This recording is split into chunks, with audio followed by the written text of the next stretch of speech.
Hello friends, मैं Mansi Maurya and now you are watching m.m education YouTube channel. तो friends, जैसा कि आप स्क्रीन पे देख रहे हैं, हम क्या बात करने जा रहे हैं, structure and function of DNA. तो यार, स्ट्रक्चर तो अभी हम आगे फिगर में डायग्राम में देख लेंगे, बट हाँ, अभी हम बात कर लेते हैं फंक्शन की। और हाँ यार, अगर आप चैनल पर नए हैं तो चैनल को जरूर सब्सक्राइब कर लीजिए और बेल आइकन पर प्रेस कर लीजिए, जिससे आपको वीडियोज़ के नोटिफिकेशंस मिलते रहें। ओके, तो यार, जैसा कि हम बात कर रहे थे फंक्शंस के बारे में, डीएनए के फंक्शन के बारे में, तो यार मैं आपको एक बात बता दूं कि हम जैसे भी दिखते हैं, जो हमारा मतलब फिजिकल दिखने में, मतलब हम जैसे हैं, जो हमारा मेटाबॉलिज्म है, हमारे शरीर का अंदर का जो है, जैसी प्रक्रिया है, वो सब कुछ हमारे डीएनए की वजह से है। और यार, अगर इतना सारा है तो हम मतलब इस बात से ही अंदाज़ा लगा सकते हैं कि डीएनए हमारी मतलब लाइफ में, डीएनए का कितना ज़्यादा इम्पोर्टेंट रोल है हमारे शरीर में, हमारी लाइफ में तो नहीं, मतलब हाँ, हमारी लाइफ में भी एज वेल एज हमारी शरीर में। हम जैसे भी हैं, जो भी हैं, जो कुछ हैं, जैसे दिखते हैं, जो जैसे करते हैं, हमारी जो हैबिट्स हैं, वो सारी बातें डीएनए पे डिपेंड करती हैं। यार, एक बात मान लो। ओके, तो यहाँ पे मतलब ये बातें सुन के आपको ये लग रहा होगा कि हाँ यार, डीएनए काफ़ी ज़्यादा इंपॉर्टेंट है। और हाँ, अगर आप अपनी एनसीईआरटी बुक खोल लोगे तो यार आप और अच्छे से रिलेट कर पाओगे। ओके, तो मैं ये बात कर रही थी कि structure and function of DNA. तो स्ट्रक्चर की बात तो करें, स्ट्रक्चर कैसा होता है, इसका कुछ हेलिकल स्ट्रक्चर होता है, यूं यूं करके ऐसे। अभी हम आगे डायग्राम में देखते हैं, अच्छे से देखते हैं। ओके, बट यहाँ पे भी मैं थोड़ी सी बातें कर लेती हूँ। ओके, तो देखिए, ये तो रहा, आप अपनी एनसीईआरटी बुक में भी ऐसा डायग्राम देख पा रहे होंगे, है ना। तो ये तो रहा आपके डीएनए का स्ट्रक्चर। जैसा कि मैंने फंक्शन की बात की, तो यार डोंट वरी अबाउट इट, मैं फंक्शन भी बात करूंगी। ओके, तो यहाँ तो ये रहा आपका स्ट्रक्चर। तो स्ट्रक्चर में आप क्या देख पा रहे हैं, एक हेलिकल स्ट्रक्चर है, डबल हेलिकल स्ट्रक्चर है। This is a double means एक हेलिकल, तो ये हो गया, एंड सेकेंड वन ये हो गया। ओके, तो यहाँ पे आप क्या देख पा रहे हैं, आपको डबल हेलिकल स्ट्रक्चर देखने के लिए मिल रहा है। तो अगर हम और क्या देखने के लिए मिल रहा है, हेलिकल है प्लस इसमें कुछ, अगर हम इस हेलिकल को ऐसा कर दें, कुछ ऐसा, तो ये लैडर बन जाएगा। लैडर लैडर लाइक कुछ फॉर्म हो जाएगा, है ना। तो हाँ जी, बिल्कुल हो जाएगा। ओके, तो यहाँ पे हम क्या देख रहे हैं कि एक लैडर है जिसमें कुछ ऐसे बीच में ऐसा कुछ है, जिसकी वजह से ये दोनों, ये जो स्टैंड है, ये दोनों ऐड है ना। ऐसा कुछ हमें डायग्राम देखने के लिए मिल रहा है। तो हाँ जी, बस मैं जितना बता रही हूँ आप उतना अच्छे से सुनिए, उतना ध्यान दीजिए। ओके, तो देखिए, ये तो रहा नॉर्मल डीएनए की बात कर रही हूँ कि नॉर्मल डीएनए। तो ये तो जो रहा, ये यहाँ पे जो आप स्टैंड देख रहे हो, ये दोनों जो आप स्टैंड देख रहे हो, मैं कलर चेंज कर लूँ, आपको अच्छे से समझ में आएगा। ओके, ये दोनों स्टैंड जो आप देख रहे हो यार, ये ध्यान से सुनिएगा, इसे हम क्या बोलते हैं, इसे बैकबोन बोलते हैं। और ये होता क्या है, ये फॉस्फोडाइस्टर बॉन्ड होता है। लिख लो, लिख लो, आप लिख लीजिए, ये होता क्या है, फॉस्फोडाइस्टर बॉन्ड। ओके, होता क्या है, फॉस्फोडाइस्टर बॉन्ड। और जैसा कि मैंने आपको बताया, अच्छा चलो ये ठीक है, मैंने लैडर की बात की, तो लैडर के ये दो स्टैंड तो हो गए, जो किसके बने हैं, जिन्हें हम बोलते क्या है, बैकबोन बोलते हैं, जो बना किससे, फॉस्फोडाइस्टर बॉन्ड। और ये ऐड किससे है, ये ऐड है हाइड्रोजन बॉन्ड से। This is add bye hydrogen bond. Okay, तो यहाँ पे आपको कुछ चीज़ें देखने के लिए मिल रही होंगी, एडेनिन, थाइमिन, ग्वानिन, साइटोसिन। और हाँ, ये जो हाइड्रोजन यहाँ पे आप जो देख रहे हैं ना, ये this is a base pair. Base pair इसे हम क्या बोलते हैं, बेस पेयर। और यार, अगर बेस पेयर की बात करें तो ये जो बेस पेयर होते हैं, ये बेस पेयर ह्यूमन की अगर बात कर ली जाए, ह्यूमन में मतलब अपने लोगों की अगर बात कर ली जाए, haploid content of human DNA आप अपनी एनसीईआरटी बुक में देख सकते हो यार। अगर हेप्लॉइड कंटेंट की बात कर ली जाए तो 3.3 इंटू 10⁹ बेस पेयर होते हैं।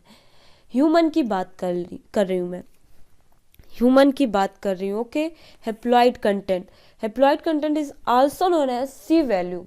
हेप्लॉइड कंटेंट और किस नाम से जाना जाता है, सी वैल्यू के नाम से जाना जाता है यार, ध्यान रखिएगा। ओके, ये चीज़ें तो आपको अपने आपकी एनसीईआरटी बुक में मिल जाएंगी, बट मे बी ये ना मिले, तो इसे याद रखिएगा, सी वैल्यू।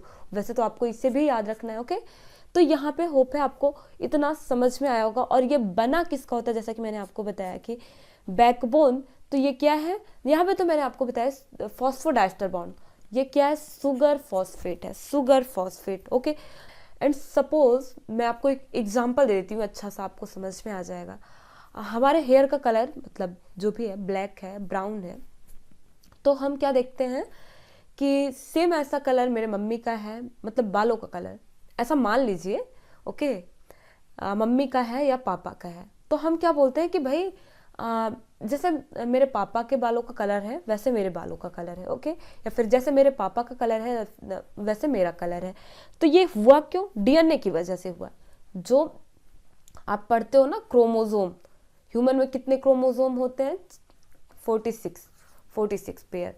तो 23 जो गैमेट होता है, वैसे तो मैं बहुत ज़्यादा डीप में जा रही हूँ बट यार आई थिंक ये जानना ज़रूरी है। तो 23 पेयर ऑफ क्रोमोसोम मदर से आते हैं एंड 23 क्रोमोसोम फादर से आते हैं। तो ये गैमेट में 23 क्रोमोसोम्स होते हैं जो कि मिलके 46 एक न्यू बॉर्न मतलब न्यू फीटस में आ जाते हैं। तो यही सारी चीज़ें हैं, ओके, ध्यान रखिएगा, जो हमें हमारे पेरेंट्स से मिलती हैं। तो मैंने बताया ना कि डीएनए की वजह से। अभी मैं आगे आपको बताऊंगी कि हाँ भाई डीएनए क्रोमोसोम इसका क्या रिलेशन है। ओके, तो यार जो है बहुत जल्दी जल्दी में हमें नहीं पढ़ना है। ओके, हमें सारी चीज़ें कॉन्सेप्ट के साथ पढ़ने। हाँ, हम मानते हैं हम 5 मिनट लेट पढ़ेंगे लेकिन सॉलिड पढ़ेंगे। ओके, सॉलिड रहेगा हमारा। तो हमें यहाँ पे ये समझ में आया ना कि हमें ये सारी चीज़ें और हाँ मिलती कहाँ से, ये बात तो हमें समझ में आई। और हाँ, जैसा कि मैं आपको ये बता रही थी कि ये जो डीएनए होता है, ध्यान रखिएगा, ये मतलब ऐसा नहीं होता है कि हमारी बॉडी में कोई एक डीएनए है। हमारी बॉडी में सेल होती है ना, हम पढ़ते हैं cell is the basic structural and functional unit of life. हम पढ़ते हैं, हाँ जी पढ़ते हैं कि cell is the basic structural and functional unit of life. तो हमारी जो शरीर है, मतलब जो लाइफ है, उसकी जो स्मॉलेस्ट यूनिट है वो क्या है, वो सेल है। तो यार याद रखिएगा, हर सेल में डीएनए प्रेजेंट होता है। हर सेल में न्यूक्लियस होता है और न्यूक्लियस में क्या होता है, जेनेटिक मटेरियल होता है, और वो क्या होता है, डीएनए एंड आरएनए होता है। तो अभी आगे हम चर्चा करते हैं कि डीएनए क्या होता है एंड आरएनए क्या होता है। तो यार वैसे अगर मैं बात कर लूँ डीएनए के फुल फॉर्म की, तो डीऑक्सीराइबोन्यूक्लिक एसिड। क्या होता है, डीऑक्सीराइबोन्यूक्लिक एसिड।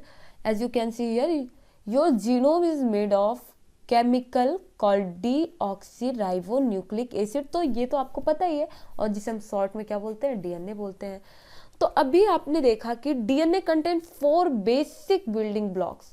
यहाँ पे आपने डायग्राम में देखा, ये जो मैंने आपको बेस पेयर दिखाए थे, बेस पेयर होते कितने हैं, यहाँ पे आप देखिए 4 होते हैं। बेस पेयर कितने होते हैं, 4 होते हैं। कौन कौन सा, adenine, cytosine, guanine and thymine.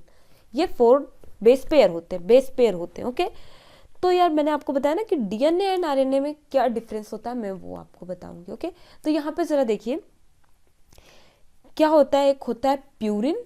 अभी ये मत सोचिए ये होता क्या है, बस आप इतना सोचिए, जितना मैं बता रही हूँ उतना ध्यान से सुनिए। एक होता है purine and second one pyrimidines. Okay, इतना देख रहे हो आप। तो जो प्यूरिन होता है, प्यूरिन में क्या होता है, एडेनिन एंड ग्वानिन होता है। मैं इसे शॉर्ट में लिखती हूँ, एडेनिन एंड ग्वानिन। एंड जो पिरिमिडिन्स होता है, इसमें क्या होता है, साइटोसिन होता है, यूरेसिल होता है एंड थाइमिन होता है। अभी आप बोलोगे कि यहाँ पे तो हमें 4 चीज़ें ही देखने के लिए मिल रही हैं।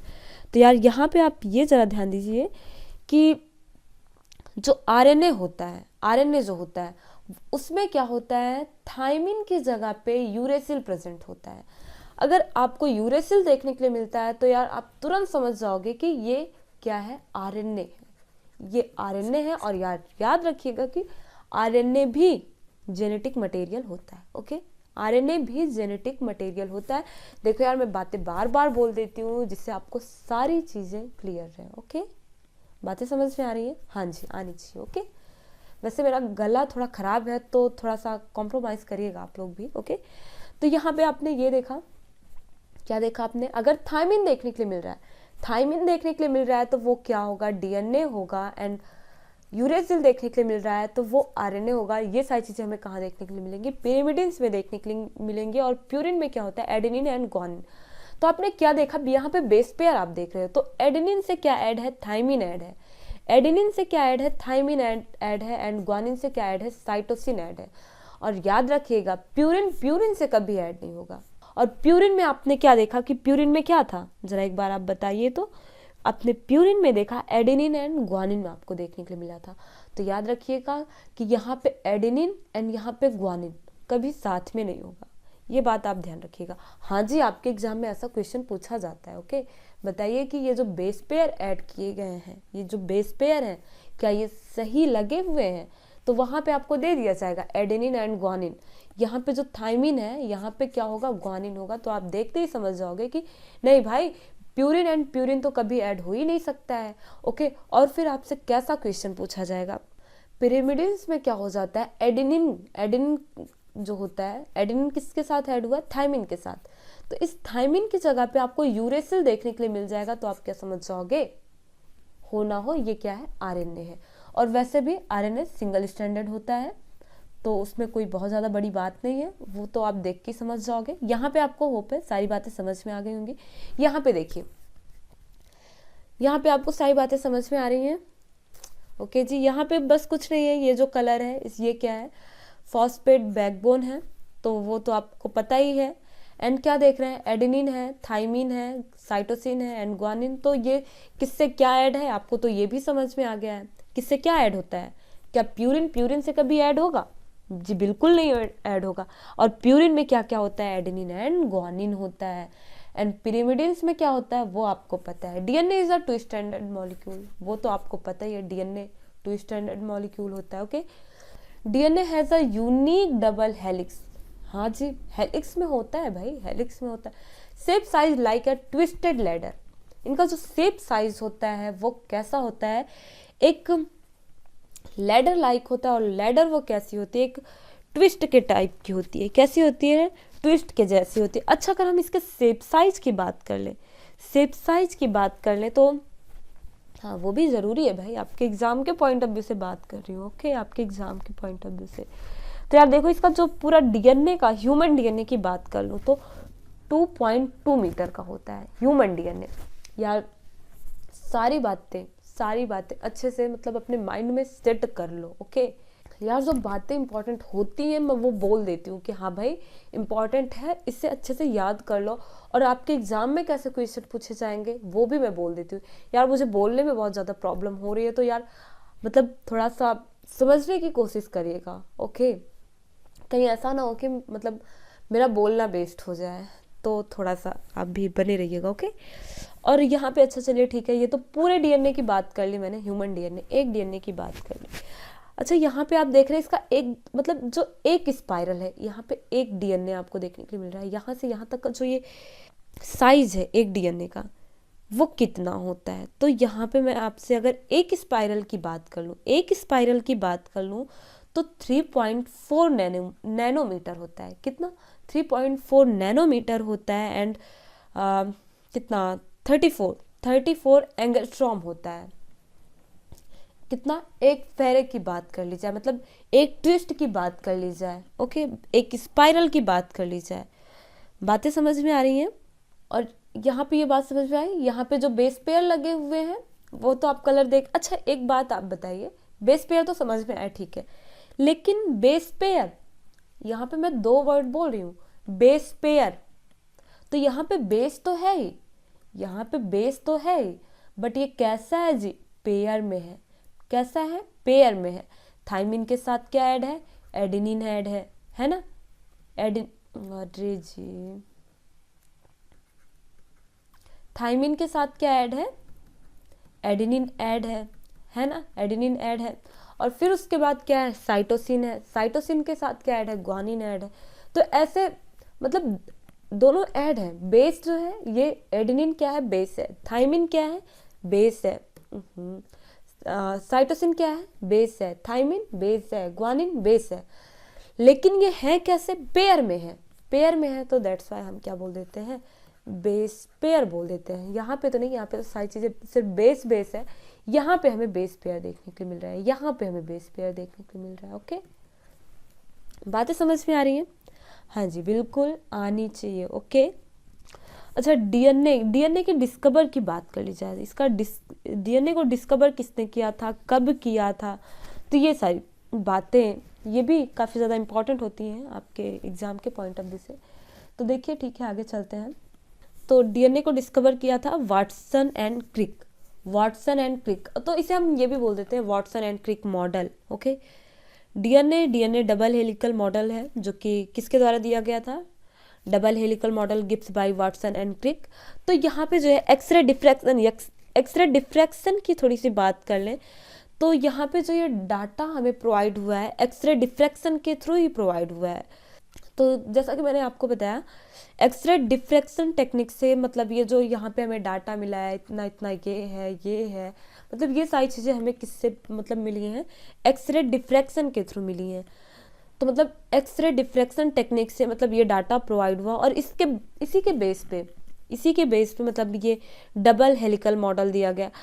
अच्छा, इसमें ये जो डाटा मैंने आपको बताया ना कि डाटा जो मिला इसमें क्या क्या है? डायमीटर है, डिस्टेंस बिटवीन टू हेलिकल, तो ये सारी चीज़ें। और मैंने आपको बताया ना कि इसी के बेस पे ये बात हमें आके मिली कि डीएनए कैसा है, डीएनए में डबल हेलिक्स है। यार मुझे बोलने में बहुत प्रॉब्लम हो रही है, आप थोड़ा सा कॉम्प्रोमाइज़ करिएगा। ओके, आगे मूव करते हैं। Each strand is composed of sequence of the 4 bases. 4 bases ये कौन कौन से हैं? Adenine, cytosine, guanine and thymine. तो यार आपको तो ये बातें पहले ही पता है। यार गला मेरा बहुत ज़्यादा ख़राब है तो मेरी वॉइस जो है वो बहुत ज़्यादा ख़राब है, तो यार उसके लिए सॉरी। ओके, आगे हम कंटिन्यू करते हैं। The bases always pair together in the same way, adenine with thymine, cytosine with guanine. तो ये तो आपको पता ही है, अभी हम लास्ट स्लाइड में बात करके आ रहे हैं कि भाई एडेनिन किसके साथ ऐड होगा? थाइमिन के साथ। अच्छा, यहाँ पे अगर एडेनिन यूरेसिल के साथ ऐड हो जाता है तो आपको पता है कि वो क्या होगा? आरएनए होगा, एज सिंपल एज दैट, है ना। एंड साइटोसिन ग्वानिन के साथ, बस है ही नहीं कुछ भाई, कुछ है ही नहीं यहाँ पे। और हाँ, मैं आपको यहाँ पे एक बात और बता दूँ कि ये जो वाटसन एंड क्रिक ने डबल हेलिकल मॉडल दिया था भाई, इसके लिए इन्हें नोबेल प्राइज़ भी मिला था। ये तो बहुत बड़ी बात है। तो यार ये तो पता ही होना चाहिए कि नोबेल प्राइज़ कब मिला था। नोबेल प्राइज़ इन्हें मिला था 1962 में। ओके, 1962 में इन्हें नोबेल प्राइज़ मिला था। Each base pair is join together by hydrogen bond. ये मैंने आपको स्टार्टिंग में जब फर्स्ट डायग्राम मैंने आपको दिखाया तभी मैंने आपको बताया कि ये किसके द्वारा ऐड होते हैं, किसके थ्रू ज्वाइंट होते हैं? हाइड्रोजन बॉन्ड के through. Okay, each strand of DNA has B beginning and called 5 prime के थ्रू ऐड होते हैं एंड 3 प्राइम से मतलब एक साइड पे 5 मतलब जैसे ऐसे डीएनए शुरू है ऐसे तो एक तरफ तो 5 प्राइम से स्टार्ट होगा एंड सेकेंड साइड 3 प्राइम से। एंड यहाँ पे आप जो देख रहे हो यहाँ पे 3 प्राइम आएगा एंड यहाँ पे 5 प्राइम। वैसे तो मैं आगे जो अभी आपको डायग्राम में दिखाऊंगी। The strand are separate during DNA replication. तो यार मैं इसे आपको नेक्स्ट वीडियो में बहुत अच्छे तरीके से बताऊंगी। डीएनए रेप्लिकेशन एक अलग टॉपिक ही है भाई। तो यहाँ पे आप बस इतना समझ लो कि ये जो डीएनए स्ट्रैंड होता है ये किसके थ्रू सेपरेट हो जाता है?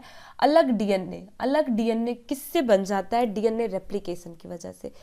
तो ये जो टेम्पलेट है ना, मतलब जो अभी आपने देखा, तो मतलब डीएनए के टेम्पलेट पे डीएनए का बन जाना रेप्लिकेशन कहलाता है। ओके, मतलब आप बस इतना समझो कि डीएनए से डीएनए का बन जाना, बन जाना क्या कहलाता है? रेप्लिकेशन कहलाता है। और ये जो मतलब रेप्लिकेशन का पूरा प्रोसेस है ना, इसे हम नेक्स्ट वीडियो में देखेंगे। ओके, मे भी तब तक मेरा गला भी सही हो जाए। यार आज तो भाई काफ़ी ज़्यादा दिक्कत है बोलने में, तो इसलिए मैं बोल रही हूँ कि यार कहीं ऐसा ना हो कि मेरा बोलना वेस्ट हो जाए और आपके समझ में ना आए। तो यार विथ कंसंट्रेशन आप बैठो। Okay, this double helix structure was first discovered by Francis Crick and James Watson with the help of Rosalind Franklin and Maurice Wilkins। तो ये बात तो मैंने आपको बताई कि DNA Watson and Crick. Okay, कौन कौन? एक वॉटसन साहब थे एंड क्रिक, इन्होंने डीएनए का डबल हेलिकल मॉडल दिया। और जो मैं बात कर रही हूँ एक्सरे डिफ्रैक्शन की, एक्सरे डिफ्रैक्शन किसने दिया था? एक्सरे डिफ्रैक्शन दिया था Franklin and Wilkins. X ray diffraction क्या है? बात समझ में आ रही है?